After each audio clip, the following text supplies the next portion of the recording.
पंजाब सरकार कानून व्यवस्था के मुद्दे पर बुरी तरह से घिर गई है। सड़क पर बीजेपी ने हल्ला बोला है तो विधानसभा में कांग्रेस ने सिद्धू मूसेवाला हत्याकांड का मुद्दा उठाया है।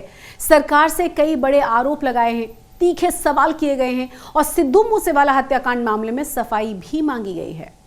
यही गल कहने जे सत्ता बदल गई, सत्ता च नहीं रहे तो मतलब नहीं कि बच जाओगे। चाहे बीजेपी चले जाओ, चाहे बीजेपी चले जाओ, जे पंजाब का पैसा खाता है अंदर होंगे। जे ओरी मां दी आत्मा ते प्यो दी आत्मा तड़प रही है ते ओ कह रहे सानू इंसाफ नहीं मिलिया। ओ महाराज गल तो सुन लो, ताली लो इधर गल तो सुन लो, हुन कर ले ओ गल तो सुनो। नहीं जवाब नहीं देता। बजट से ठीक एक दिन पहले विधानसभा में खूब हंगामा हुआ। थैंक यू बादल। विपक्ष ने कानून व्यवस्था का मुद्दा उठाया और भगवंत मान सरकार पर हमलों की बौछार कर दी।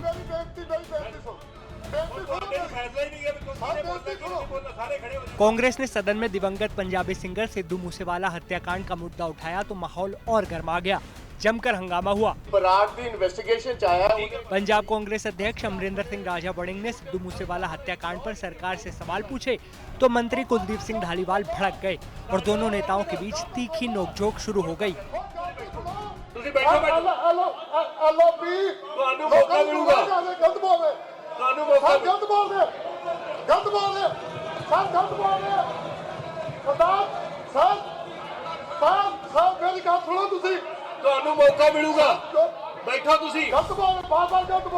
अमरिंदर सिंह राजा वड़िंग ने कहा कि सिद्धू मूसेवाला की मां चरण कौर और पिता बलकौर सिंह इंसाफ के लिए विधानसभा के बाहर बैठे रहे।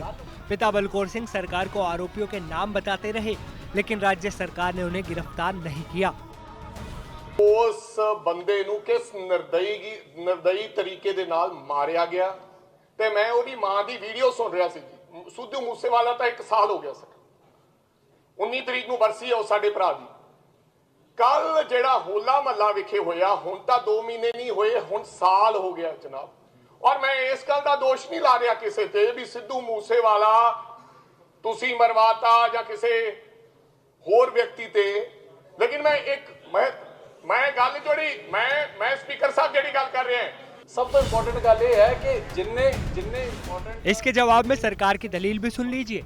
कैबिनेट मंत्री कहते हैं कि पंजाब में गैंगवार पहले से चलता रहा है। हमने तो गैंगस्टर्स पर नकेल कसने का काम किया है। यहाँ तक कि उन्होंने पंजाब में बढ़ते क्राइम ग्राफ के लिए हरियाणा को जिम्मेदार ठहरा दिया। गैंग वार नहीं ना शुरू हो गया सर, ये पिछले लंबे समय तो ये चलता आ रहा है ਜਿਹਦੇ ਅਸੀਂ ਕੰਡੇ ਚੁਗਣ ਲੱਗੇ ਹਾਂ। और सब तो सर इंपोर्टेंट गल आ, सब तो इंपोर्टेंट गल ये है कि जिन्ने इंपोर्टेंट ਜਿਹੜੇ सेंसेशनल मर्डर्स होए, चाहे सिद्धू मूसेवाले की गल कर लीए, चाहे संदीप नंगल अंबिया की गल कर लीए, चाहे प्रदीप प्रेमी की गल कर लीए सर, ਇਹਦੇ ਵਿੱਚ ਜਿਹੜੇ ਸ਼ੂटर ਸੀਗੇ सर वो कित्थों आए। सोचने वाली गल सर ये है सर, ਉਹ ਨਾਲ ਦੀਆਂ ਇੱਕ ਮਿੰਟ रंधावा सरकार और राज्यपाल के बीच तनाव से शुरू हुए विधानसभा सत्र में हर दिन हंगामा बढ़ता जा रहा है। आम आदमी पार्टी और कांग्रेस विधायकों के बीच जुबानी जंग लगातार और तीखी हो रही है। इस बीच शुक्रवार को सरकार बजट पेश करने वाली है। ऐसे में देखना होगा कि पंजाब की जनता के लिए सरकार के पिटारे से क्या क्या निकलता है। आज तक ब्यूरो। पंजाब में बिगड़ती हुई कानून व्यवस्था और जेल में गैंगस्टर्स के नेटवर्क को लेकर कांग्रेस के नेता सुखजिंदर रंधावा से खास बातचीत की आज तक संवाददाता अमित शर्मा ने। इस वक्त हमारे साथ कांग्रेस के सीनियर लीडर सुखजिंदर सिंह रंधावा जी हैं। रंधावा जी, एक बार फिर से विधानसभा के अंदर है, सवाल उठाया गया कि जेल के अंदर जिस तरह से गैंगस्टर्स हैं उनका नेक्सस है, किस तरह से देखते हैं, क्या कुछ जवाब है सरकार की तरफ से दिया गया? उनसे एक बात पूछी थी कि अंदर जो वहाँ की जेल में जो हुआ गोविंदवाल साहब जेल में वापस में, मैंने कहा कि उसमें आज तक ना तो चीफ मिनिस्टर का बयान आया है, ना ही आज तक एडीजीपी जेल्स का। वहाँ जो 1 घंटा या पौना घंटा वहाँ लड़ाई चलती रही और शरेआम गुंडागर्दी चलती रही। पहली बात तो ऐसे होना चाहिए कि मेरे टाइम में देखा जाया करता था कि कौन किस गैंग का, किस ग्रुप का आदमी है, उनको बिल्कुल ही अलग कर दिया जाता था, दूसरी जेल में भेज देते। वहाँ इनकी अनगली हुई है। दूसरी बात, उनको पकड़ लिया जिनके ऊपर 27/2 का पर्चा हुआ है, आज तक उनकी अरेस्ट ही नहीं हुई। 302 वाले जो अंदर गुंडे थे, जो गैंगस्टर थे, जो भी हैं, उल्टा जो पुलिस वाले थे पहले उनके ऊपर साइबर क्राइम का FIR की, कोर्ट ने इमीडिएटली उनको रिलीज़ कर दिया। वो उनके ऑर्डर चले गए, जेल से उनको रिलीज़ नहीं किया, उनके ऊपर 120 का केस बना कर। देखिए कि जो जेल में बैठकर गुंडों को कंट्रोल कर रहे हैं उनको अरेस्ट कर लिया, जो गुंडे हैं उनको आज तक अरेस्ट नहीं किया। इसमें ये गवर्नमेंट ही बता सकती है और उनके पास कोई जवाब नहीं था। दूसरी बात, इन्होंने 2 आदमी सुप्रीडेंट जेल फिरोजपुर उसको सस्पेंड किया, जेल में डाल दिया कि पाकिस्तान के इधर ISI के साथ रिलेशन है और ड्रोन के जरिए जो वहाँ से सामान आता है, उस सुप्रीडेंट जेल को भी कोर्ट ने डिस्चार्ज कर दिया। कोर्ट ने कहा इसके ऊपर FIR ही कैंसिल कर दी कि जब इसको बेसलेस FIR। उसके बाद एक और गोविंदवाल साहब जेल का डिप्टी सुप्रीडेंट जेल था, उसके ऊपर FIR की, जेल गया, उसकी FIR भी कोर्ट ने डिस्चार्ज कर दिया और FIR कैंसिल कर दी। ये मैं इसलिए बता रहा हूँ कि ये गवर्नमेंट कर क्या रही है। आज राष्ट्रपति द्रौपदी मुर्मू अमृतसर के दौरे पर पहुंची। यहां वो करीब 4 घंटे रहीं। उन्होंने गोल्डन टेम्पल में माथा टेका, जलियांवाला बाग पहुंचकर श्रद्धांजलि अर्पित की। राष्ट्रपिता दुर्गियाना मंदिर में भी उन्होंने नतमस्तक होकर प्रणाम किया।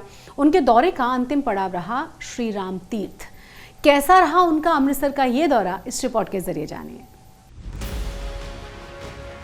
राष्ट्रपति द्रौपदी मुर्मू एक दिन के दौरे पर अमृतसर पहुंची, जहां एयरपोर्ट पर राज्यपाल बनवारी लाल पुरोहित और मुख्यमंत्री भगवंत मान ने उनकी अगवानी की।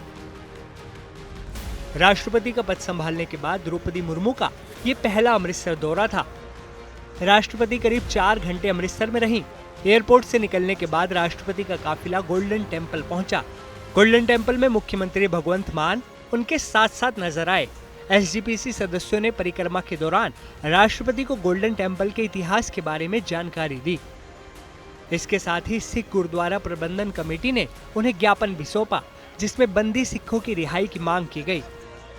ਲੈਣ ਲਈ ਸਮਾਂ ਹਾਲੇ ਤੱਕ ਨਹੀਂ ਮਿਲਿਆ। ਅੱਜ ਸਾਡੇ ਵਿਚਕਾਰ ਸੀ, ਚੰਗਾ ਮਾਹੌਲ ਸੀ, ਬੈਠ ਕੇ ਚੰਗੇ ਮਾਹੌਲ 'ਚ ਗੱਲਬਾਤ ਵੀ ਹੋਈ ਆ ਤੇ ਦੋਨੋਂ ਮੈਮੋਰੈਂਡਮ ਜਿਹੜੇ ਆ ਉਹਨਾਂ ਨੇ ਐਕਸੈਪਟ ਕੀਤੇ ਆ। ਇੱਕ ਤਾਂ ਬੰਦੀ ਸਿੰਘਾਂ ਦੇ ਬਾਰੇ ਦੇ ਵਿੱਚ, ਜਿਹੜੇ ਬੰਦੀ ਸਿੰਘਾਂ ਲਈ ਸ਼੍ਰੋਮਣੀ ਗੁਰਦੁਆਰਾ ਪ੍ਰਬੰਧਕ ਕਮੇਟੀ ਪਿਛਲੇ ਲੰਬੇ ਸਮੇਂ ਤੋਂ ਲੜਾਈ ਲੜ ਰਹੀ ਆ, ਤੇ ਦੂਸਰਾ ਹਰਿਆਣਾ ਗੁਰਦੁਆਰਾ ਪ੍ਰਬੰਧਕ ਕਮੇਟੀ। ਇਹ 2 ਮੈਮੋਰੈਂਡਮ ਵੱਖਰੇ ਵੱਖਰੇ ਜਿਹੜੇ ਉਹਨਾਂ ਨੂੰ ਦਿੱਤੇ ਗਏ ਆ, ਜਿਹਦੇ 'ਚ ਇਹ ਗੱਲ ਦੱਸੀ ਗਈ ਹੈ ਕਿ ਸੰਵਿਧਾਨ ਦੀ ਉਲੰਘਣਾ ਵਾ ਜਿਹੜਾ ਹਰਿਆਣਾ ਕਮੇਟੀ ਬਣਾਈ ਗਈ ਆ। ਮੈਨੂੰ ਇਹ ਕਹਿਣਾ ਮੈਨੂੰ ਲੱਗਦਾ ਆਪਣੇ ਆਪ ਦੇ ਵਿੱਚ ਬੜੀ ਵੈਲਿਊ ਰੱਖਦਾ। गोल्डन टेम्पल से निकलने के बाद राष्ट्रपति मुर्मू जलियांवाला बाग भी पहुंची, जहां उन्होंने शहीदी लाट पर फूल अर्पित किए और शहीदों को नमन किया। राष्ट्रपति ने जलियांवाला बाग की विजिट बुक में अपना संदेश भी लिखा। आज मैंने जलियांवाला बाग की पवित्र धरती पर स्वाधीनता सेनानियों को विनम्र श्रद्धांजलि अर्पित की। मैं भारत की उन सभी वीर सेनानियों को नमन करती हूँ जिन्होंने 1919 के दुर्भाग्यपूर्ण नरसंहार में अपनी जान गंवाई। मातृभूमि पर अपना सर्वस्व न्यौछावर करने वाले उन वीर बलिदानियों को एक कृतज्ञ राष्ट्र सदैव याद रखेगा। ये स्मारक आने वाली पीढ़ियों को आजादी के महत्व और उसके लिए किए गए बलिदानियों की याद दिलाएगा और उन्हें राष्ट्र निर्माण में योगदान देने के लिए प्रेरित करता रहेगा। राष्ट्रपति के दौरे से पहले एक बार फिर माहौल खराब करने की भी कोशिश की गई। गुरु नानक देव यूनिवर्सिटी के बाहर खालिस्तान के समर्थन में नारे लिखे गए। खालिस्तानी नारों से जुड़ी सूचना मिलते ही अमृतसर जिला प्रशासन हरकत में आ गया। आनंद फानन में मौके पर पहुंचे अफसरों ने GNDU के बाहर लगा बैनर उतरवा दिया। नारे लिखवाने की जिम्मेदारी प्रतिबंधित आतंकी संगठन सिख फॉर जस्टिस ने ली। अमृतसर में अगले हफ्ते G20 देशों के डेलीगेट्स की मीटिंग होनी है। ये मीटिंग GNDU में ही होगी। ऐसे में हैरानी वाली बात यह है कि अति संवेदनशील स्पॉट के बाहर खालिस्तानी नारों वाले बैनर लगा दिए गए और पुलिस प्रशासन को भनक तक नहीं लगी। आज तक ब्यूरो।